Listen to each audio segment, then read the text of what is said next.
नमस्कार। आज यूपी के एक गांव से लाइव कर रहा हूं। मौसम खुशगवार है, गर्मी का मौसम है लेकिन हवा तेज़ चली है, कुछ ठंडी हवा आ रही है। तो जैसा कि आपको मैंने बताया था कि अब हर रविवार को आपके समक्ष हम लाइव होंगे, तो हाजिर हैं। आज एक हफ्ता की जो खबरें हैं उस पर पहले कुछ नज़र डाल लें, फिर लोग जो जुड़ जाते हैं तो फिर हम मुख्य जो विषय है कि बिहार में आप, उस पर हम चर्चा करेंगे। धीरे धीरे लोग जुड़ रहे हैं, आप सभी का स्वागत है। देखिए, इस एक हफ्ता के अंदर बहुत सारी ऐसी घटनाएं हुई हैं जिसकी थोड़ी बहुत चर्चा जुड़ी है। मसलन एक दिल्ली के बॉर्डर को सील किया गया था कि भाई यूपी और हरियाणा के लोग वहाँ नहीं आ सकेंगे फ़िलहाल। वजह ये थी कि कोरोना बीमारी, क्योंकि दिल्ली में जो हेल्थ सेक्टर है, स्वास्थ्य की जो व्यवस्था है वह अच्छी हो गई है, तो निश्चित तौर पर है कि जो सीमावर्ती राज्य हैं वहाँ से लोग आना चाहेंगे, क्योंकि वहाँ पर सभी कुछ पारदर्शी है, कितने बेड हैं, कहाँ कहाँ कोरोना का उपचार हो सकता है, आदि आदि। तो अब वहाँ की एक छोटी सरकार है, कह सकते हैं कि एक आधी सरकार है, केजरीवाल की सरकार है। तो निर्णय लिया कि भाई हमने 6 सालों में हेल्थ सेक्टर को काफ़ी अच्छा कर दिया है, पर है कि अन्य राज्यों से, तो जाहिर सी बात है कि दिल्ली में अगर स्वास्थ्य सेवाएं अच्छी हैं तो लोग वहाँ आना जरूर चाहेंगे। तो चिंता एक सरकार की ये भी थी कि अगर पास पड़ोस के लोग आ गए तब तो फिर बहुत मुश्किल हो जाएगा, क्योंकि वहाँ बेड अभी भी वहाँ खाली हैं, 4000 से ऊपर बेड खाली हैं। तो अगर पड़ोसी राज्यों को खोल दिया गया तो फिर तो सारे बेड भर जाएंगे। तो इसीलिए एक तय किया गया, एक जनमत मांगा गया कि क्या दिल्ली की सीमा खोल दी जाए। तो इसको लेकर के बहुत सारे लोग ने प्रतिक्रिया व्यक्त की हैं। करीब 7 लाख से ऊपर लोगों की प्रतिक्रियाएं आई हैं, जिसमें तरह तरह की बातें हुई हैं कि भाई दिल्ली के बॉर्डर नहीं खोलनी चाहिए, किसी ने कहा खोलनी चाहिए। हालांकि शायद आज बैठक हो रही है, कैबिनेट की बैठक हो रही है, जिसमें तय हो जाएगा कि दिल्ली की बॉर्डर तो खोलेंगे ही, खुलना भी चाहिए, लेकिन संभवतः ये तय हो कि जब तक कोरोना है तब तक जो दिल्ली वासी हैं उनके लिए हॉस्पिटल्स रहें, उनके लिए खोले जाएं, और जो केंद्र के जो हॉस्पिटल्स हैं, जैसे एम्स है, सफदरजंग है, वो सभी लोगों के लिए हो। और संभव है कि जो सर्जरी वगैरह है तो सर्जरी के लिए सभी हॉस्पिटल खोल दिए जाएं। एक बात तो यह ज़रूर है कि इस पर भी राजनीति गर्मा गई थी। हमारा सवाल यह है कि अगर यूपी में अच्छे हॉस्पिटल्स हैं, हरियाणा में अच्छे हॉस्पिटल्स हैं, तो फिर दिल्ली में उपचार करने क्यों आते हैं? जाहिर सी बात है कि यहाँ एक अच्छा हेल्थ जो स्वास्थ्य की जो व्यवस्था है अच्छी है। वो व्यवस्था आपके यूपी और हरियाणा में अभी नहीं है, या बिहार में नहीं है, राजस्थान में भी नहीं है। तो इसमें जो सिंपल सी बात है कि आप हेल्थ सेक्टर पर अधिक क्यों नहीं खर्च करते हैं? दिल्ली की सरकार तो 20-22% से ऊपर अपने कुछ बजट का 20-22% खर्च करती है, तो अन्य सरकारें भी खर्च करना चाहिए, लेकिन वो खर्च नहीं करती हैं। अब कोरोना का समय है, लोग बीमार पड़ेंगे ही, जो कोरोना महामारी है, अधिक से अधिक लोग को उपचार की जरूरत पड़ेगी ही, लेकिन आप मूर्तियां बनाने में और हिंदू मुसलमान करने में लगे रहे, हेल्थ सेक्टर की ओर ध्यान नहीं दिया। तो ये एक ऐसी चीज़ें हैं जिसको कि सबको समझने की ज़रूरत है। इसी प्रकार अभी कुछ और घटनाएं हुई हैं, कुछ लोग और जुड़ आते हैं, तो हम मूल विषय पर आते हैं। आप जानते हैं कि मूल विषय क्या है, कि बिहार में आप आम आदमी पार्टी की क्या संभावनाएं हैं बिहार में, इसको लेकर के हम डिस्कस करेंगे। लेकिन इसके पहले कुछ लोग और जुड़ जाते हैं, तो फिर हम डिस्कस करते हैं। देखिए, अभी केंद्र सरकार ने भी कई योजनाओं पर रोक लगा दी है कि जो नई योजनाएं हैं उसे आगे लेकर के हम नहीं बढ़ेंगे, उस पर धनराशि नहीं खर्च करेंगे। करना भी नहीं चाहिए, क्योंकि अभी जो कोरोना है उसको लेकर के बहुत ज़्यादा खर्च करने की ज़रूरत है। अब फिर इसके अलावा जो है कि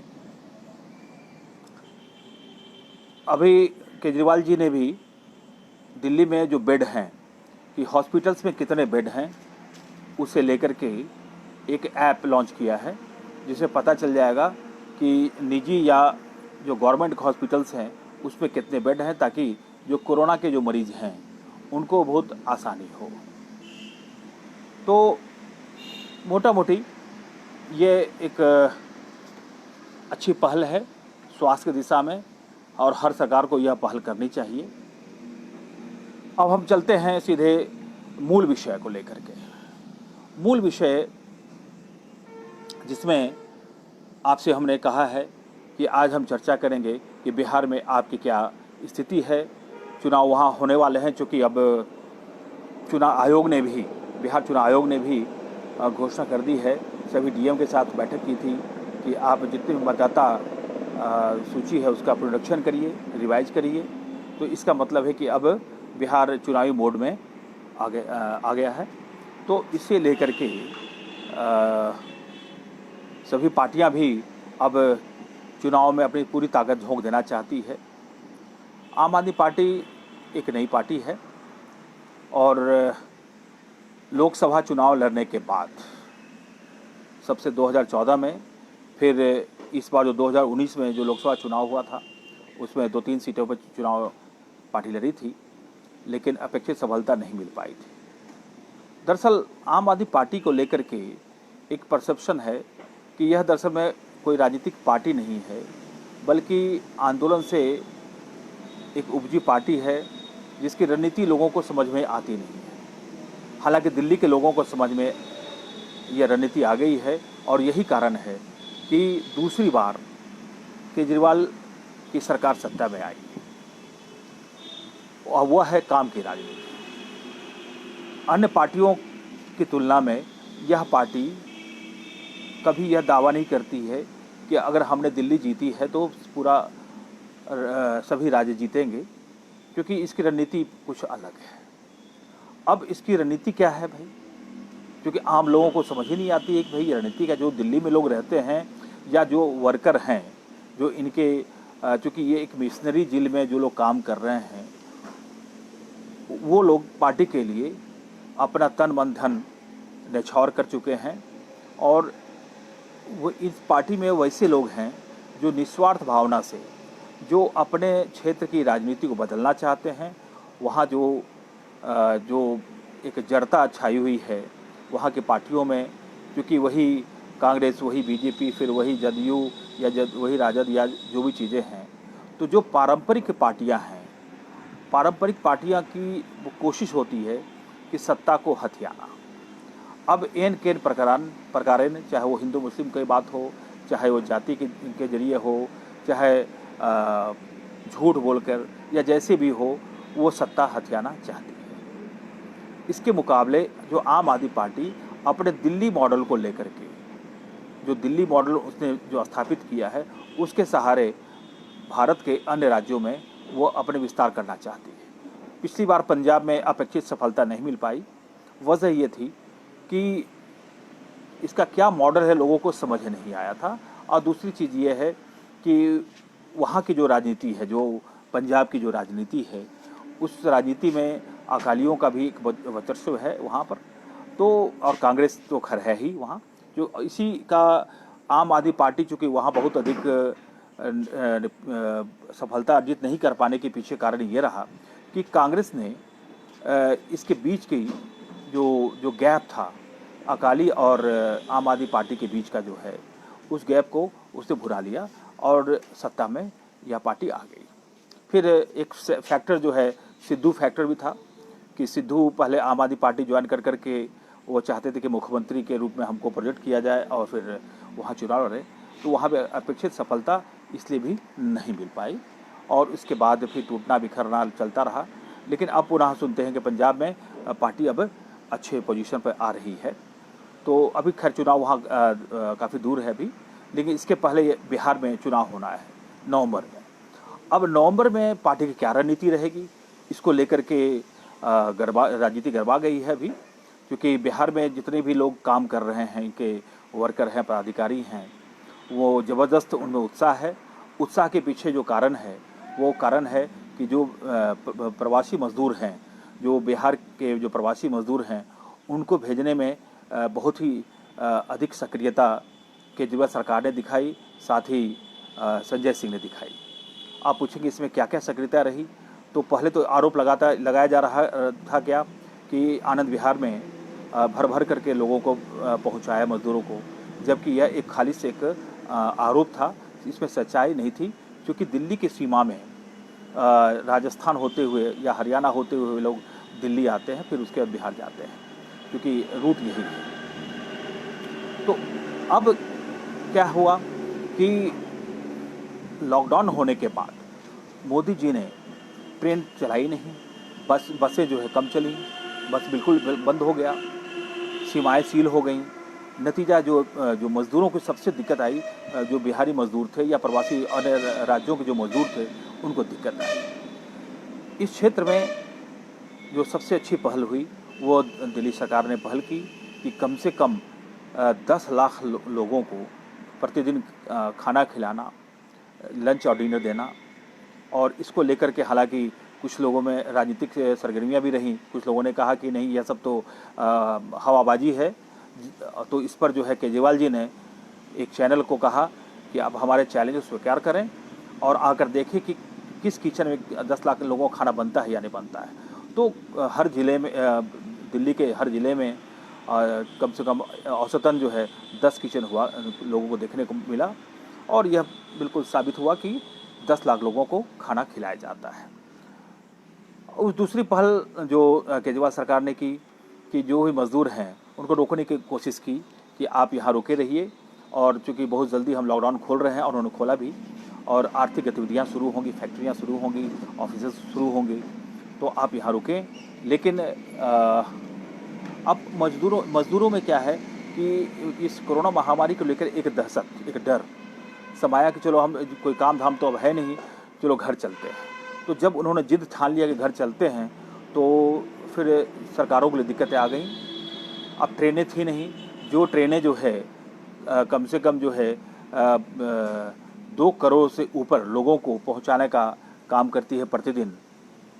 करीब 19,000 ट्रेन से हम 2 करोड़ लोगों को एक दिन में इधर से उधर कर सकते हैं।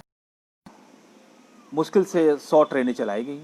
अब इसमें तो अफरा तफरी तो मची नहीं थी, कुछ लोग पैदल निकल गए, कई दिक्कतें आईं। तो केजरीवाल सरकार ने क्या किया कि सभी का रजिस्ट्रेशन किया, और करीब 4 लाख से ऊपर बिहार के और यूपी के लोगों ने फॉर्म भरा, जिसमें करीब 2 लाख जो बिहार के लोग हैं, जो मज़दूर हैं, कामगार हैं, वो अपने राज्य जाना चाहते थे। तो उनको बस के द्वारा, ट्रेन के द्वारा भेजा गया। और सबसे बड़ी पहल जो है संजय सिंह, जो राज्यसभा सांसद हैं और बिहार के प्रभारी भी हैं आम आदमी पार्टी के, इतिहास में एक, क्योंकि मैं आपको पहले बता चुका हूँ यूपी के एक गांव में हूँ, तो इसीलिए कुछ कनेक्शन में थोड़ी सी एरर आ जाती हैं। बहरहाल हम आपके साथ लाइव हैं। जैसा कि आपको बताया था कि सांसद संजय सिंह ने एक ज़बरदस्त पहल की, जो मेरा ख्याल है कि आज तक के लोकतंत्र के इतिहास में इस तरह की पहल नहीं हुई। उन्होंने क्या किया कि संसद कोटे, जो सांसद उनके जो कोटे में हवाई जहाज़ के लिए, यात्रा के लिए, चूँकि उनको अपने क्षेत्र में जाना हो या कहीं भी जाना हो, तो इसके लिए साल भर में 34 हवाई जहाज़ के टिकट दिए जाते हैं, कूपन दिए जाते हैं। उन्होंने उदारता दिखाते हुए वो सारे कूपन को मज़दूरों के लिए, बिहार के जो मज़दूर थे, जो प्रवासी थे, उनके लिए कुर्बान कर दिया और उन्हें लेकर के वो पटना पहुँचे। इसी प्रकार दूसरे दिन पुनः जो है अपने साथी सहयोगों को मिला करके, स्वयंसेवी संस्थाओं को मिला करके एक विस्तारा का पूरा चार्टर्ड प्लेन ही बुक कर दिया और उसमें 180 बिहार के प्रवासी मजदूरों को लेकर के पटना पहुंचे। अब निश्चित तौर पर है कि यह एक अपने आप में अनुकरणीय कह सकते हैं कि एक उदाहरण था। राजनीतिक जगत में हलचल मचनी थी। बिहार में चूँकि लोगों को लगा कि भाई बिहार का चुनाव होने जा रहा है और ये कवायद जो है सांसद संजय सिंह की यही है, चूँकि बिहार प्रभारी भी हैं, वो तो होना था। वहाँ पर राजनीति गर्मा गई और जैसा कि आप जानते हैं जो पारंपरिक पार्टियाँ होती हैं, पता नहीं उनमें क्या दर्प होता है या कह सकते हैं अभिमान होता है। वो कहने लगी यह सब जो है सिर्फ नौटंकी कर रहे हैं और यह सब चुनाव जीतने के लिए जो है हथकंडे अपना रहे हैं। तो इस पर संजय सिंह ने बहुत अच्छी बात कही।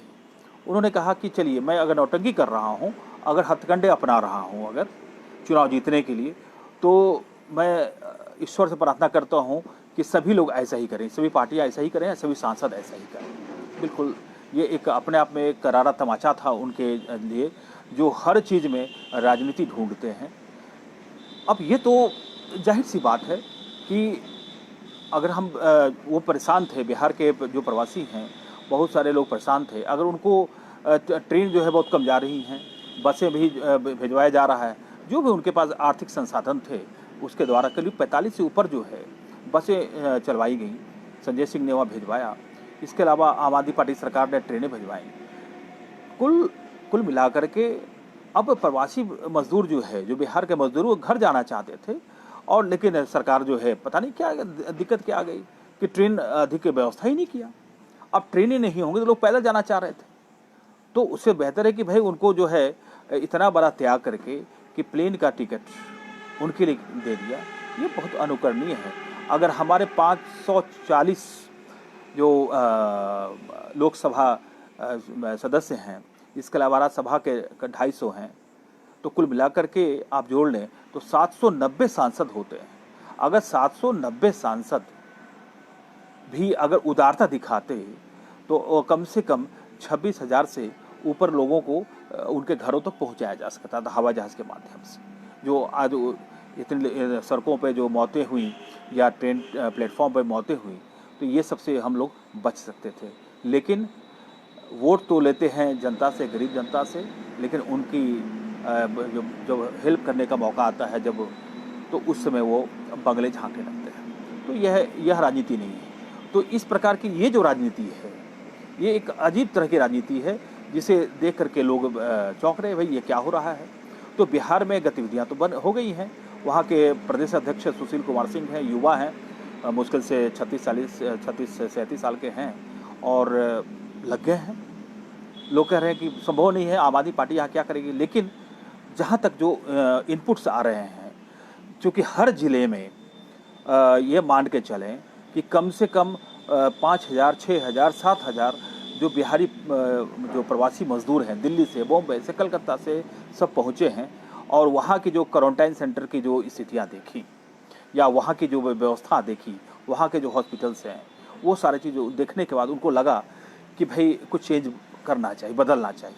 लेकिन जो पारंपरिक सोच की जो राजनीति कर रहे हैं, वो उनका कहना है कि ये सब कुछ नहीं होने वाला है। जो गरीब लोग क्या है, वो तो 2 या 3 महीने के बाद वो भूल जाएंगे अपने दर्द को और फिर जो है वो शहरों की ओर लौटेंगे या जो भी हो, उसी पार्टी को झक मार करके वही बीजेपी को या कांग्रेस को या फिर राजद को या जदयू को दे देंगे, नीतीश कुमार फिर से मुख्यमंत्री बन जाएंगे। लेकिन इस बार ऐसा नहीं होने जा रहा है। वजह साफ है कि जो प्रवासी मजदूर पहुँचे हैं, उनको एक बात मोटा मोटी समझ में आ गया है कि ये लोग जो है वोट हमारे लेते हैं और हम लोगों को मरने बाहर छोड़ देते हैं, तो क्यों नहीं इनको इस बार मरने छोड़ दिया जाए। कहने का तात्पर्य ये है कि क्यों नहीं इनको इस बार वोट न दिया जाए। अब उनके साथ एक विकल्प का एक संकट आ रहा है कि किसको दें, लेकिन उसमें जो समझाया जा रहा है, क्योंकि आप जान रहे हैं कि आम आदमी पार्टी एक नेटवर्किंग की पार्टी है जिसमें हर ज़िले में, हर पंचायत में उनके लोग हैं। वो लोग समझा रहे हैं कि देखो दिल्ली में इतना अच्छा मॉडल है जब दिल्ली में इतना अच्छा काम हो रहा है तो बिहार में ये काम हो सकता है। आपने दिल्ली देखा है, दिल्ली को बदला है तो बिहार को भी बदलिए। तो इस प्रकार इस जो कार्यकर्ता हैं बेचारे, उन वो पेड वर्कर नहीं है, वो अपना ही कमाते हैं, खाते हैं और पार्टी के लिए टोपी पहन करके पूरे गांव में निकल जाते हैं। तो कुल मिलाकर के बिहार की जो राजनीति है इस पर बहुत दिलचस्प होने वाली है। लोग मान के चल रहे नहीं वही होगा, जाति के आधार पर वोट होंगे, लेकिन मेरा अपना मानना है, स्पष्ट मानना है कि इस बार वैकल्पिक तौर पर लोग आम आदमी पार्टी को आजमाना चाहेंगे। और इस बार भी पार्टी, क्योंकि लोगों को लग रहा है कि आम आदमी पार्टी का विस्तार अभी मुश्किल है, लेकिन बिहार हो सकता है कि बिहार में स्थितियां ऐसी बन जाए, क्योंकि अभी चुनाव होने में 4-5 महीना है अभी, और जिस प्रकार जो बिहार के जो प्रभारी संजय सिंह हैं वो वहाँ एक्टिव हो गए हैं, और अभी जो मॉडल उन्होंने दिया कि कैसे मजदूरों को उन्होंने हवाई जहाज से भेज दिया, यह भी एक राजनीतिक भूचाल पैदा किया है बिहार की राजनीति में। और जो बिहार का जो मॉडल है शिक्षा के में या स्वास्थ्य के क्षेत्र में जो मॉडल है वो ज़बरदस्त मॉडल है, और उसी मॉडल के आधार पर वो बिहार भी इस बार कुछ धमाका पार्टी करना चाहती है। क्योंकि एक तो रणनीति जो है इस पार्टी के कुछ लोगों को समझ नहीं आती कि आखिर ये पार्टी कर क्या रही है।